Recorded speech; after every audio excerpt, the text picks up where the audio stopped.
Bismillahirrahmanirrahim. Assalamualaikum warahmatullahi wabarakatuh. Innal hamdalillah nahmaduhu wa nasta'inuhu wa nastaghfiruh wa na'udzu billahi min syururi anfusina wa min sayyiati a'malina. May yahdihillahu fala mudilla lahu wa may yudlilhu fala hadiyalah. Asyhadu an la ilaha illallah wahdahu la syarikalah wa asyhadu anna Muhammadan abduhu wa rasuluh. Allahumma salli wa sallim wa barik ala abdika wa rasulika Muhammad wa ala alihi wa ashabihi wa man tabi'ahum bi ihsanin ila yaumiddin. Qala Allah Ta'ala, ya ayyuhalladzina amanu taqullaha haqqa tuqatih wa la tamutunna illa wa antum muslimun. Amma ba'du.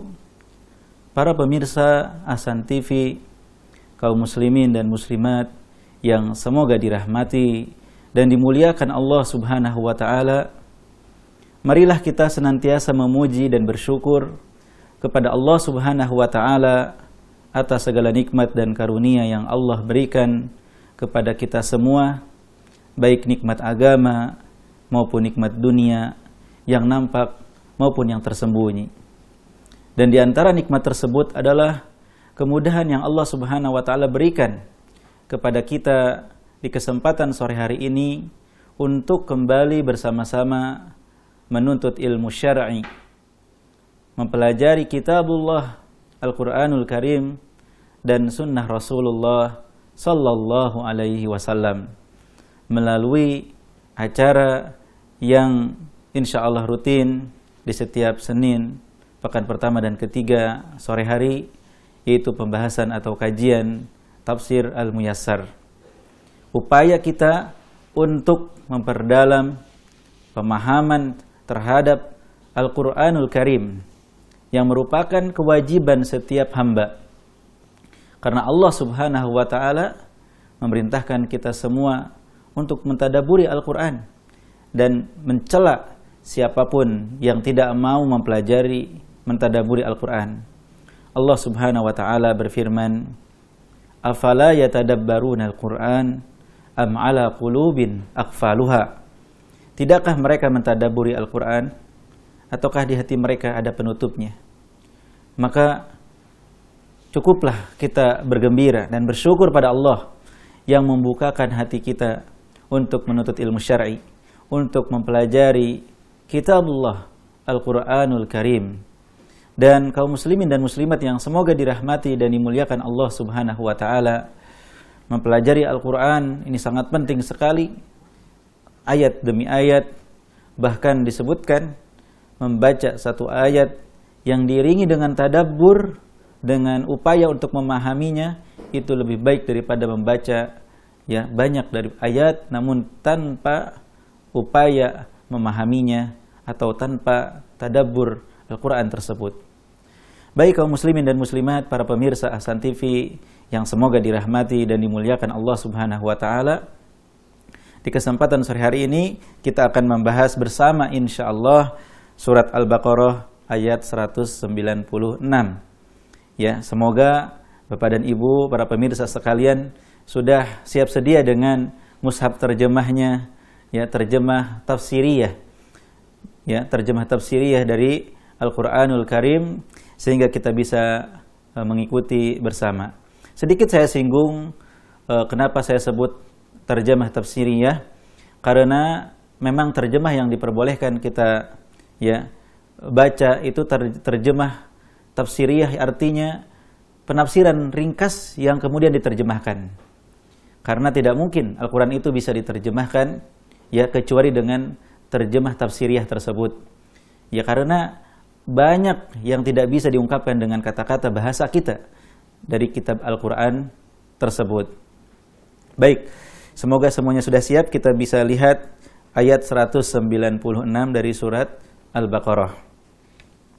Allah Subhanahu wa Ta'ala berfirman setelah a'udzu billahi minasyaitonir rajim, wa atimmul hajja wal umrata lillah fa in uhsirtum famastaysara minal hajj wa la tahliqu ru'usakum hatta yablughal hadyu mahillah faman kana minkum maridan aw bihi adam min ra'sihi fafidyatun min siyamin aw sadaqatin aw nusuk fa idza amintum faman tamatta'a bil umrati ilal hajji famastaysara minal hadi faman lam yajid fasiyamu thalathati ayyamin fil hajji wa sab'atin idza raja'tum tilka 'asharatun kamilah dzalika liman lam yakun ahluhu hadiril masjidil haram wattaqullaha wa'lamu annallaha syadidul iqab. Yang maknanya, ya, dan sempurnakanlah ibadah haji dan umroh karena Allah Subhanahu wa taala.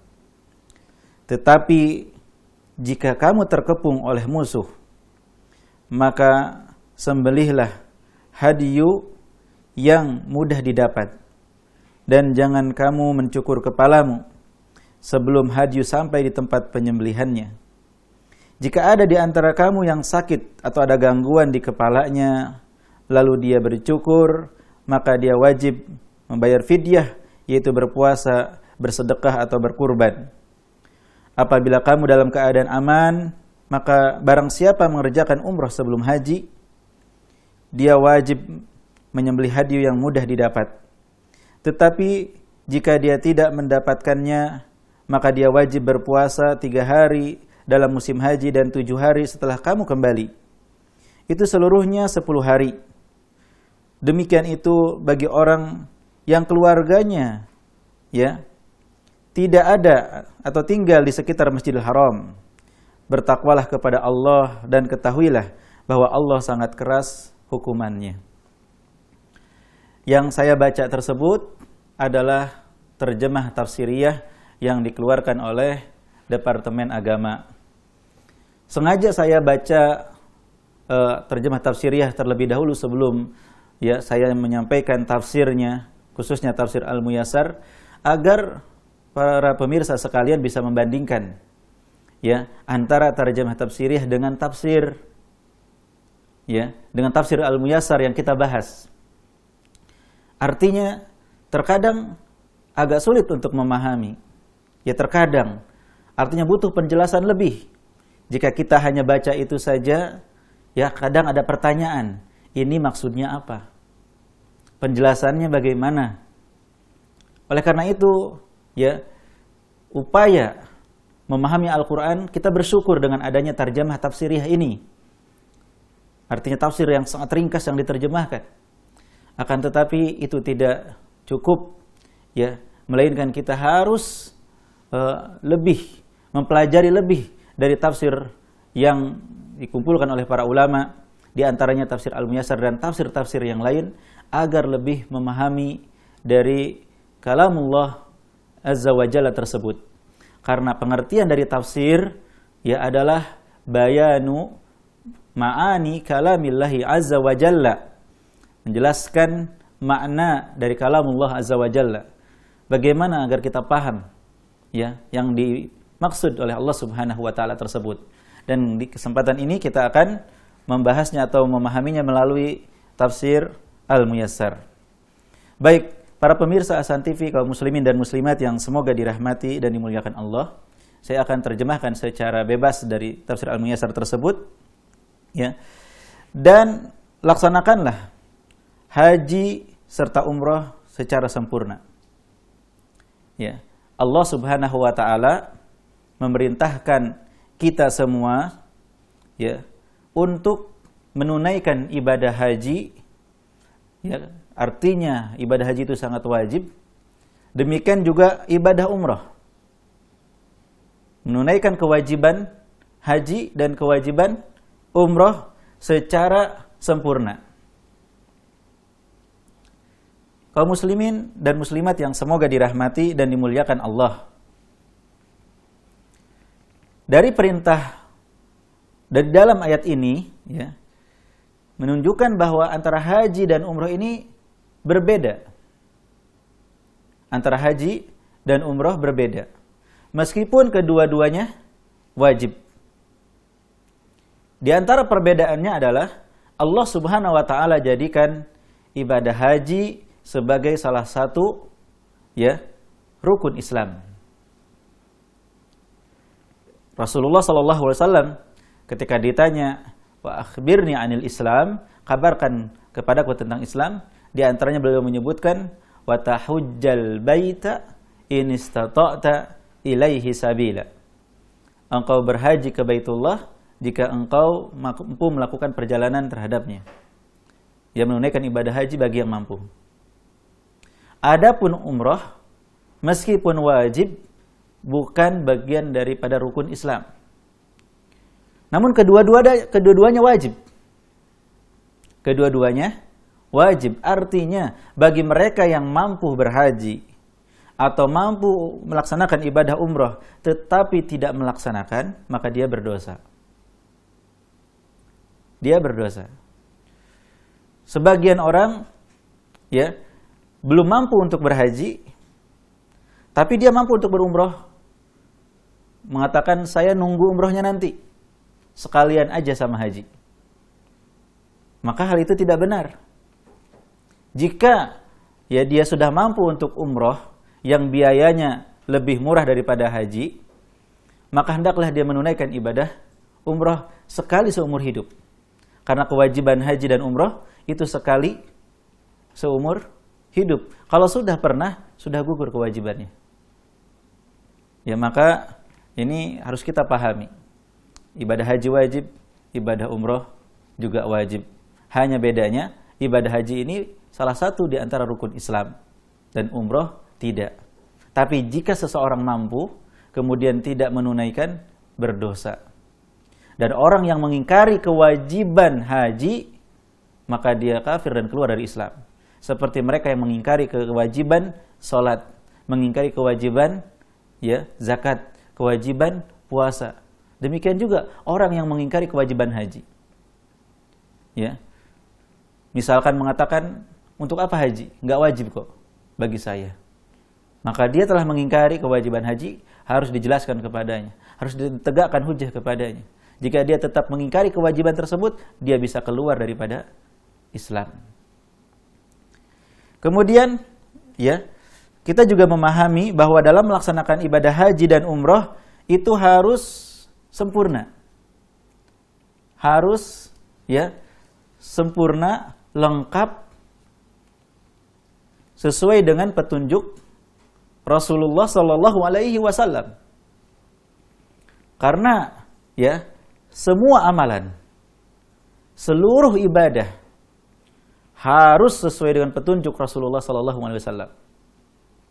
Terkait dengan haji dan umrah ini, beliau Sallallahu Alaihi Wasallam bersabda, "Khudhu anni manasikakum." Ambillah dariku manasik kalian. Contohlah bagaimana aku melaksanakan ibadah haji ini. Sama seperti ya berwudu, salat, man tawaddu'a mithla wudu'i hadza, kata beliau. Siapa yang berwudu seperti wuduku ini. Seperti wuduku ini. Artinya kita harus mengikuti beliau. Dalam salat, sallu kama ra'aitumuni usalli. Salatlah sebagaimana kalian lihat aku salat. Maka demikian juga haji dan umrah. Kita harus menyempurnakannya ya secara zahir dengan mengikuti petunjuk Rasulullah sallallahu alaihi wasallam. Oleh karena itu, kita harus belajar bagaimana ya cara berhaji dan cara umrah sesuai dengan petunjuk Rasulullah sallallahu alaihi wasallam. Kemudian dalam melaksanakan ibadah haji dan umrah tersebut, Allah memerintahkan kita ya untuk melaksanakannya secara ikhlas, khalisina liwajhillahi ta'ala. Dengan mengikhlaskan ibadah haji dan umrah tersebut hanya untuk wajah Allah Subhanahu wa taala semata. Para pemirsa Ahsan TV, kaum muslimin dan muslimat yang semoga dirahmati dan dimuliakan Allah. Inilah dua syarat yang harus terpenuhi dalam ibadah. Baik dalam ibadah haji dan umrah maupun dalam ibadah-ibadah yang lain. Yaitu yang pertama, ya, keikhlasan. Kemurnian tujuan hanya untuk Allah Subhanahu wa taala. Yang kedua, mutaba'ah. Mengikuti sesuai dengan petunjuk Rasulullah sallallahu alaihi wasallam. Sempurnakanlah haji dan umrah lillah, hanya untuk Allah Subhanahu wa taala. Ikhlaskan. Karena wajahnya semata. Ya, apa arti ikhlas? Ikhlas itu tajridul qasdi fit taqarrubi ila Allah azza wa jalla. Ya, an jami'is syawaib. Ikhlas itu memurnikan tujuan. Ya, memurnikan tujuan kita ketika mendekatkan diri kepada Allah Subhanahu wa taala dari segala kotoran. Hanya untuk Allah. Tidak boleh kita berhaji atau umroh ingin dipuji. Ingin disebut Pak Haji. Walaupun kita bertanya-tanya kenapa ada istilah Pak Haji, ada istilah atau enggak ada istilah Pak Umroh gitu ya. Haruskah ya kita menyandang gelar haji? Kemudian jika ada orang yang tidak memanggilnya dengan Pak Haji, kita tersinggung dan marah? Sebagian orang tidak terima. Saya sudah haji, kenapa engkau tidak panggil saya Pak Haji? Ya. Bahkan sebagian orang belum haji pun sudah senang dipanggil dengan Pak Haji. Apalagi di Saudi, ya. Para petugas di sana memanggil Pak Haji, Bu Haji. Ya Haj. Ya Hag kata orang Mesir. Ya Hagga. Ya. Mereka memanggil haji, Pak Haji dan Bu Haji itu untuk menghormati, khawatir ada yang tersinggung. Tetapi kita jangan sampai ingin dipanggil Pak Haji, ingin dipanggil Bu Haji, ya, seakan-akan merasa rugi dan merasa nyesek di dada. Pulang dari haji tidak disebut Pak Haji. Kita berhaji karena Allah, bukan ingin disebut Pak Haji. Bukan ingin disebut Bu Haji. Ya. Demikian juga umroh. Bukan karena ingin jabatan. Saya kalau haji, jabatan saya naik. Atau ingin berhaji karena ada tujuan ingin menikah seseorang. Syaratnya harus haji dulu. Kalau nggak haji, nggak jadi nikah. Ya. Tidak, harus karena Allah Subhanahu wa taala. Tidak boleh karena ingin dipuji, ingin harta dunia, ingin kedudukan, ingin jabatan, dan lain sebagainya. Karena itu semua yang merusak dari keikhlasan. Cukuplah Allah Subhanahu wa taala yang menilai kita, yang menilai ibadah kita, walaupun manusia tidak mengetahuinya. Ya. Meskipun pastinya semua orang mengetahui karena kita menitipkan keluarga di rumah. Tetapi bukan tujuannya untuk supaya mereka memuji kita. Ya, atau kita menjadi gila hormat karena kita sudah berhaji atau umrah. Maka Allah perintahkan di dalam ayat ini, wa atimul hajja wal umrata lillah. Sempurnakanlah haji, sempurnakanlah ibadah umrah sesuai dengan petunjuk Rasulullah sallallahu alaihi wasallam, dan juga ikhlaskanlah hanya karena Allah Subhanahu wa taala. Kemudian apabila ya saat kalian pergi haji atau umrah, kalian terhalang untuk menyempurnakannya setelah kalian berihram, ya, ba'dal ihram bihima. Ini perlu digarisbawahi. Setelah berihram, memakai pakaian ihram dari miqat, kemudian kita terhalang oleh sesuatu, maka ada hukumnya. Ya. Contohnya apa halangan tersebut? Kita berangkat haji atau umroh, tiba-tiba terhalang oleh musuh. Ada di antara negeri-negeri yang dilanda peperangan, mereka ingin berangkat, tiba-tiba ada musuh yang menghadang mereka. Mereka tertahan, tidak bisa melanjutkan. Ini ya, terhalang. Atau sakit. Ya, sedangkan mereka sudah berihram dari miqat. Maka apa yang harus dilakukan? Wajib ya bagi kalian untuk menyembelih dari hewan sembelihan, entah itu unta atau sapi atau ya kambing atau yang semisalnya. Ya, sapi atau kerbau, kambing atau domba dengan usia yang ditetapkan sesuai dengan ketetapan syariat. Jika kalian terhalang, maka sembelihlah ya hadyu untuk mendekatkan diri kepada Allah Subhanahu wa taala. Bagaimana kalau belum berihram? Masih di rumah gitu ya. Belum sampai miqat, belum berihram, maka berdasarkan ayat ini, maka tidak wajib atau tidak harus memotong hadyu.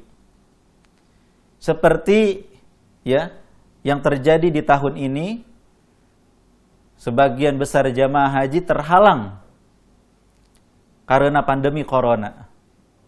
Yang harusnya berangkat terhalang karena corona, tidak jadi berangkat. Apakah mereka perlu menyembelih? Ya jawabannya, karena mereka masih di rumah, mereka belum sampai di miqat, mereka belum berihram, maka ya sebagian ulama mengatakan tidak perlu. Allahumma mereka yang sudah berangkat ya untuk umroh, mereka sudah di Abyar Ali, sudah di Bir Ali, sudah pakai pakaian ihram, kemudian ada keputusan tidak boleh masuk Masjidil Haram. Tidak ada umroh saat itu. Mereka sudah pakaian ihram, sudah di bis misalnya. Jadi ya, hukumnya berlaku hanya bagi mereka yang sudah berihram. Kemudian itu semua agar kalian keluar dari ihram.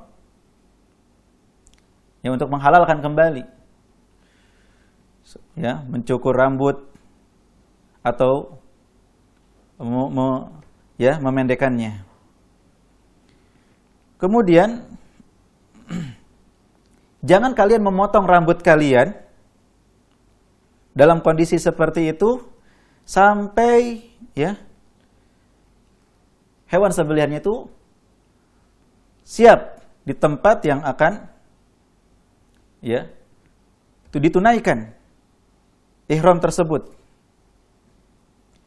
Sebagaimana di dalam peristiwa Hudaybiyah, di mana Nabi Shallallahu Alaihi Wasallam, ya, beliau tidak mencukur rambutnya sampai beliau menyembelih hewan di Hudaybiyah. Jadi kalau kita ingat sirah Nabi Shallallahu Alaihi Wasallam, saat itu Rasul dan para sahabatnya ingin menunaikan ibadah umroh dari Madinah ke Mekah, ya, sampai di Hudaybiyah mereka tertahan. Bagi bapak dan ibu yang sudah pernah umroh, terbayang ya Hudaybiyah. Hudaybiyah sudah dekat dengan Ka'bah. Ya, ada di Mekah. Rasulullah jauh-jauh dari Madinah, ini udah hampir sampai. Tapi dilarang. Tertahan. Jangan umroh tahun ini. Ya. Maka Rasulullah Shallallahu Alaihi Wasallam menyembelih hewan, kemudian mencukur rambutnya. Jadi jangan mencukur dulu sampai menyembelih hewannya, entah itu unta, sapi atau kambing. Kemudian bagi mereka yang tidak terhalang, ya, mereka tidak menyembelih hewan kecuali di haram, artinya di Masy'aril Haram, ya, yaitu di hari Idul Adha. Bagi mereka yang tidak terhalang. Adapun yang terhalang maka di tempat mereka terhalang di situ. Ya, Rasulullah terhalang di Hudaybiyah, maka Rasulullah sembelih di Hudaybiyah. Dan beliau Shallallahu Alaihi Wasallam mencukur rambutnya di sana. Tapi yang tidak ada halangan, maka tunggulah sampai hari Idul Adha. bukan hanya hari Idul Adha, diperbolehkan juga di hari-hari tasyrik, ya. Ini sebagaimana yang kita pahami haji yang normal tanpa ada halangan. Kemudian, ya, karena syariat Islam ini adalah syariat yang memberikan kemudahan. Ad-dinu yusrun. Agama ini mudah. Maka barang siapa di antara kalian yang sakit atau ada penyakit di kepalanya yang membutuhkan untuk dicukur atau dipendekkan rambutnya, seperti mohon maaf banyak kutuan misalnya, kutunya sangat banyak sekali sampai berjatuhan dari kepalanya itu dan sangat gatal luar biasa, sangat mungkin terjadi. Ya, terlebih di zaman dulu transportasi masih sangat sulit, mereka berhari-hari, ya berbulan-bulan, sehingga rambutnya kotor dan banyak sekali kutunya. Ya, maka jika tidak dipotong rambutnya maka sangat mengganggu sekali. Nah, jika sakit atau ada gangguan di rambutnya, ya,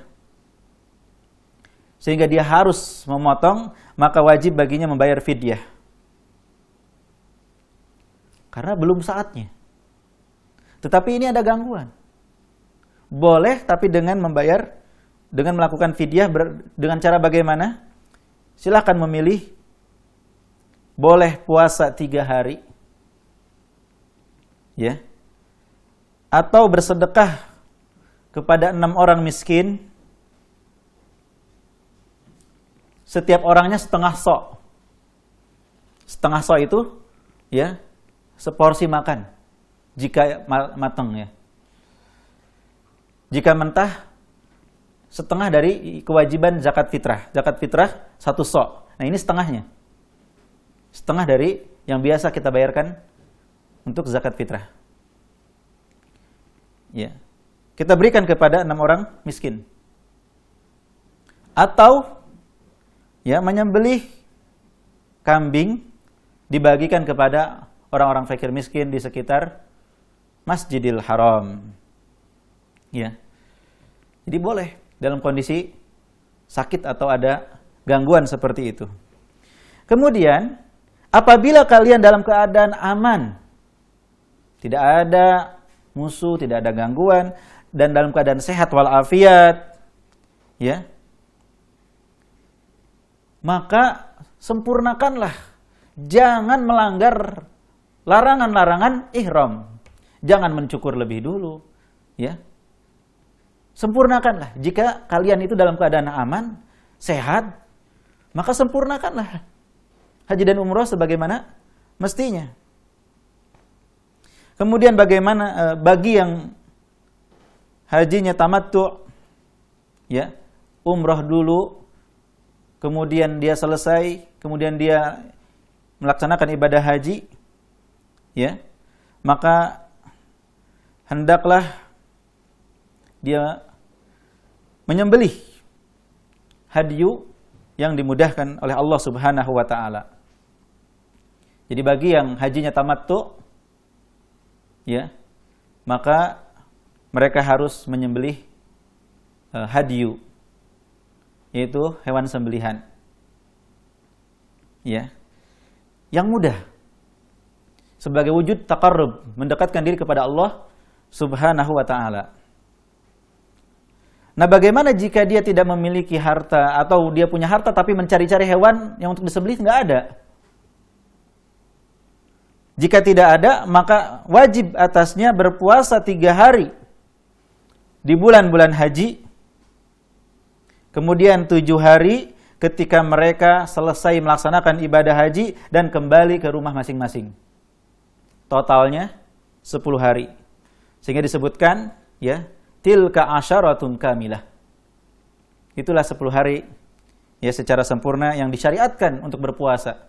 3 hari, ya, di tanah suci, dan 7 hari ketika mereka kembali ke rumah masing-masing.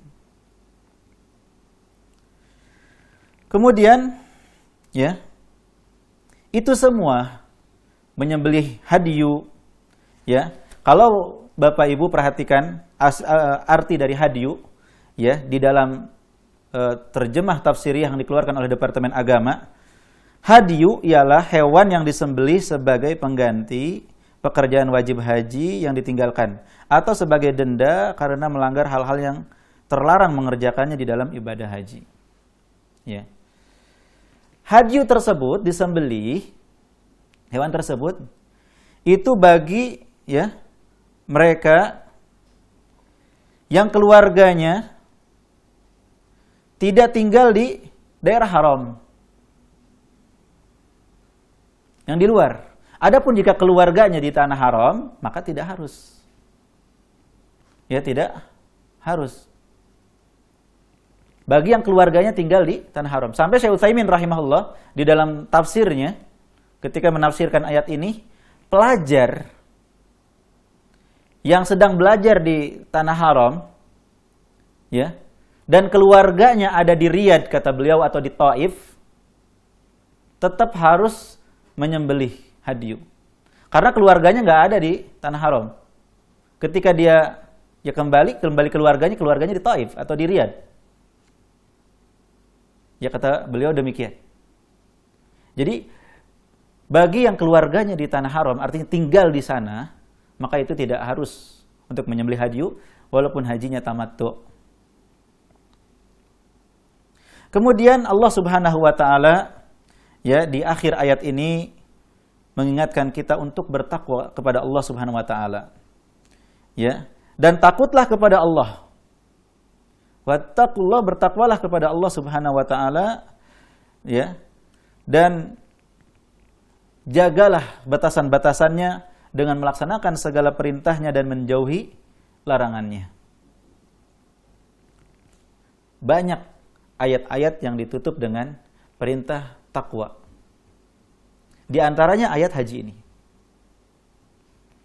Sebagian ahli tafsir menyebutkan di antara faedahnya adalah bahwa ketakwaan adalah inti daripada ibadah. Ya. Haji, umroh itu bukan dilihat dari dia itu mahal biayanya atau dia itu ya VIP kelas yang mahal besar atau tidak. Biasa, reguler, tidak. Bukan dilihat dari dia itu haji khusus, VIP atau reguler, bukan. Melainkan Allah Subhanahu wa taala melihat dari ketakwaan mereka ketika melaksanakan ibadah haji tersebut. Kenapa mereka melaksanakan ibadah haji dan umrah? Ketakwaan itulah yang menjadikan Allah Subhanahu wa taala menerima ibadah mereka. Seperti kurban. Ya, seperti kurban. Ya, la yanalallahu luhumuha wala dima'uha walakin yanaluhu taqwa minkum. Yang sampai kepada Allah itu bukan daging, bukan darah hewan-hewan itu, tapi ketakwaan kalian. Yang berkurban ya dengan domba seharga 1,6 juta atau 1,5 juta, dan itu didasari karena ketakwaan kepada Allah, sama dengan mereka yang berkurban dengan ya harga yang mahal sampai 5 juta sampai 10 juta. Tidak dilihat dari besar kecilnya, tapi ketakwaan kepada Allah Subhanahu wa taala. Maka ketakwaan ini sangat penting. Ini yang pertama. Yang kedua faedahnya, kenapa ada perintah bertakwa? Karena Allah Subhanahu wa taala akan memudahkan urusan orang-orang yang bertakwa. Wa may yattaqillaha yaj'al lahu makhraja wa yarzuqhu min haitsu la yahtasib. Dan barang siapa yang bertakwa kepada Allah, Allah Subhanahu wa taala akan memberikan jalan keluar dan akan memberikan rizki dari arah yang tidak disangka-duga. Wa may yattaqillaha yaj'al lahu min amrihi yusra. Barang siapa yang bertakwa kepada Allah, Allah akan menjadikan urusannya mudah. Jika kita bertakwa kepada Allah khususnya dalam melaksanakan ibadah haji dan umrah, Allah akan mudahkan urusan kita dalam hajinya, dalam umrahnya. Hidup kita ini sulit karena kita kurang bertakwa pada Allah Subhanahu wa taala. Karena Allah berjanji akan memudahkan urusan bagi yang bertakwa kepada Allah Subhanahu wa taala. Kemudian Allah mengingatkan wa'lamu annallaha syadidul iqab. Dan ketahuilah Allah Subhanahu wa taala sangat keras siksanya. Bagi siapa? Liman khalafa amrih. Bagi mereka-mereka yang menyelisih perintahnya dan terjatuh kepada perkara-perkara yang dilarang dan diperingatkan oleh Allah Subhanahu wa taala. Lawan dari bertakwa itu bermaksiat. Allah akan memberikan kemudahan, balasan yang besar bagi mereka yang bertakwa, dan ingat di waktu yang sama bagi mereka yang tidak bertakwa, yang bermaksiat kepada Allah, yang tidak melaksanakan perintah, yang menyelisihi larangannya, Allah sangat keras siksanya. Ini bukan ancaman sekedar ancaman, tapi ancaman yang sangat dahsyat. Bahkan di dalam beberapa ayat Al-Quran disebutkan bagaimana dahsyatnya ancaman, dahsyatnya siksa Allah Subhanahu wa taala tersebut. Labithina fiha ahqaba la yadzuquna fiha barda wala syaraba. Mereka tinggal dalam siksaan tersebut dalam waktu yang sangat lama. Bagi orang kafir, mereka selama-lamanya mereka tidak mendapatkan minum, tidak ada rasa dingin. Fadzuqu falan nazidakum illa adzab. Rasakan, tidak ada, kami tidak menambah sesuatu kecuali menambah siksa dan azab. Sungguh mengerikan kalau kita membaca ayat-ayat terkait tentang neraka, bagaimana siksa Allah Subhanahu wa taala tersebut. Maka Allah Subhanahu wa taala mengingatkan kita untuk bertakwa kepadanya, melaksanakan segala perintahnya, meninggalkan segala larangannya, dan agar kita takut akan azab dan siksanya. Dalam kondisi mungkin kita tidak menyadari, kita mengira kita dalam keadaan baik-baik saja. Bahkan sebagian orang mengira Allah mencintainya hanya karena Allah memberikan kekayaan, keturunan, rezeki banyak, bisnis lancar, dia mengira tertipu. Ini karena Allah sayang sama saya. Padahal maksiat terus jalan. Dia lupa orang-orang yang kufur, bahkan sangat kufur kepada Allah, banyak diberikan nikmat berupa dunia.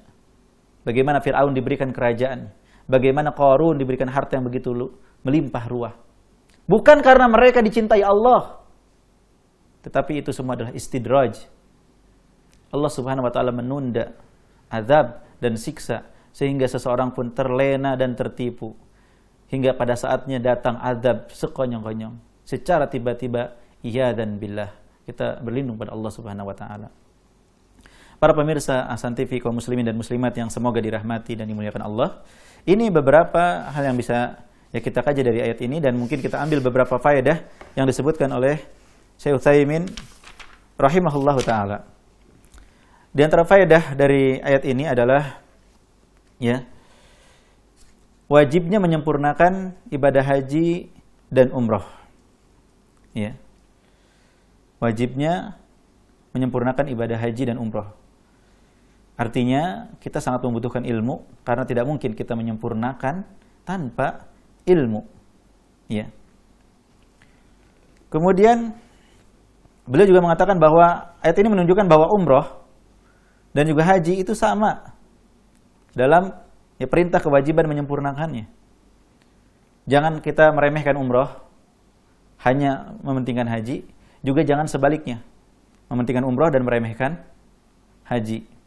Jika di Indonesia ibadah haji ini ada yang secara reguler harus antrian sampai belasan tahun, bahkan puluhan tahun, maka kita daftar dari sekarang. Saat Allah Subhanahu wa taala berikan rezeki kepada kita, daftar dari sekarang. Walaupun di sana ada yang lebih mahal dan mungkin lebih cepat begitu, tapi kita tidak tahu kapan kemudian itu datang. Maka daftarlah dari sekarang. 25 juta untuk mendapatkan porsi haji di Indonesia ini. Kita tinggal nunggu antrian. Kalau usia kita saat ini 30 tahunan, dan antriannya 20 tahun, berarti diperkirakan di usia 50 tahun kita akan kebagian haji. Tidak mengapa. Daftarnya kita, membayarnya kita kepada pemerintah untuk mengikuti ibadah haji itu sebagai wujud keseriusan dan kesungguhan kita menunaikan rukun Islam yang kelima. Dan alhamdulillah kaum muslimin Indonesia termasuk yang semangat dalam berhaji. Ya, saya dikabarkan oleh petugas haji dan umroh di kabupaten, ya, sebelum corona itu dalam sehari ratusan orang mendaftar. Bahkan sampai 900 dalam sehari. Ini menunjukkan, ini dari satu kabupaten. Ini menunjukkan bahwa ya mereka sangat antusias menunaikan ibadah haji tersebut. Alhamdulillah. Kemudian peringatan keras bagi orang-orang yang meremehkan ya sebagian dari manasik haji. Seperti disebutkan oleh Utsaimin di sini, sebagian orang yang meremehkan dalam melempar jamarat, ya, di mana mereka mewakilkan kepada orang lain, entah kepada rombongannya atau temannya atau siapa, tanpa ada udzur syar'i. Ya tolong ya diwakilkan. Padahal dia tidak ada udzur, hanya karena malas, ya, hanya karena lelah yang masih bisa diupayakan. Maka perintah menyempurnakan ibadah haji dan umroh ini harus sungguh-sungguh. Ya harus sungguh-sungguh. Ya fattaqullah mastata'tum. Bertakwalah kepada Allah semampu kalian. Selagi kita mampu kita kerjakan. Ya selagi kita mampu kita laksanakan. Makanya ketika kita mampu untuk mendaftar, segera daftar, jangan ditunda. Mendaftar 25 juta. Kita tunda, tapi beli motor harganya 29 juta. Ini meremehkan kewajiban haji. Ya orang yang lebih mementingkan membeli harta, membeli ya harta benda, sedangkan dia tidak mau daftar haji, hendaklah dia takut kepada Allah Subhanahu wa taala. Jangan menunda-nunda, terlebih antrian di negeri kita sangat panjang sekali. Ya, kalau kita nunda untuk mendaftar, terus kapan lagi kita akan berangkat? Sesegera mungkin. Kemudian di antara faedah ya yang bisa kita ambil dari ayat ini juga adalah kemudahan syariat Islam. Ya, kemudahan syariat Islam di mana di saat mereka terhalang ada penggantinya. Di saat mereka ada udzur ada solusinya. Ya. Ini berbeda dengan sebagian syariat yang penuh dengan kesulitan. Dan ini bukan hanya dalam haji dan umroh. Dalam salat pun demikian. Shalli qa'iman fa illam tastati fa qa'idan. Salatlah secara berdiri, jika tidak bisa maka duduk. Ya. Jika tidak bisa juga maka berbaring. Demikian juga tadi sudah kita bahas ketika seseorang terhalang padahal sudah umroh, apa yang harus dilakukan? Ya bahkan Rasulullah SAW pun mengalaminya. Beliau ya sudah hampir sampai tertahan di Hudaybiyah. Maka apa yang dilakukan? Ya beliau menyembelih hewannya, beliau kemudian mencukur rambutnya. Dan masih banyak lagi pelajaran-pelajaran yang lain ya bisa kita pelajari di kesempatan-kesempatan yang lain. Wallahu a'lam bishawab, mungkin ini yang bisa kita sampaikan terkait tafsir ini. Jika ada yang ingin ditanyakan bisa kita kaji bersama. Wallahu a'lam bishawab. Wassallallahu ala nabiyina Muhammad wa ala alihi wa sahbihi wasallam.